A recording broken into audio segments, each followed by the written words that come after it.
je savais en commençant qu'est-ce que Fanette allait devenir. C'était très important parce que ne pas l'avoir su, je n'aurais pas écrit de la même façon. J'ai donc bâti consciemment mon histoire, sachant qu'à peu près, qu'à la fin, Fanette allait devenir ce qu'elle est devenue, c'est-à-dire une journaliste. Je peux le dire, c'est pas un, je ne vends pas un punch parce que c'est vraiment la destinée de mon personnage.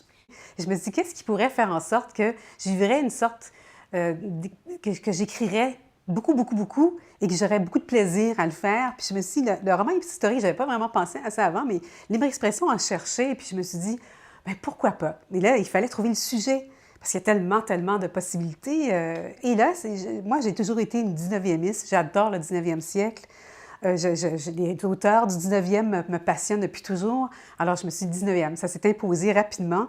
Et bien sûr, étant d'ascendance lointaine irlandaise, je me suis dit, j'ai commencé à faire de la recherche et là, je suis tombée sur La famine de la pomme de terre, cette tragédie qui m'a amenée peu à peu, j'ai tiré sur le fil et là, je ne dirais pas que toute la saga est arrivée d'un coup, mais c'était clair que je tenais un sujet en or qui n'avait pas été beaucoup exploré. Il y avait déjà eu des romans là-dessus, mais pas beaucoup. Et je me suis dit, là, plonge, c'est ça que tu vas faire. J'aime le souffle de ces auteurs-là. J'aime Zola, même malgré certains défauts d'enflure. J'adore ça. Je suis une lyrique, moi. Je suis une personne profondément lyrique. Alors, je trouve, même si je m'efforce à la simplicité, je me réécris, je coupe et tout ça, j'aime avoir l'espace, tout l'espace que me donne la série historique pour écrire avec ce souffle-là, cette ampleur-là.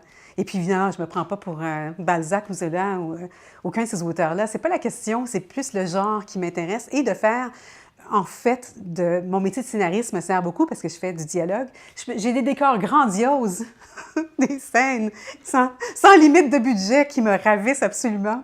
Et je peux aussi y mettre le talent de raconteuse, parce que je pense que c'en est un, et je l'ai développé beaucoup, beaucoup à la télévision.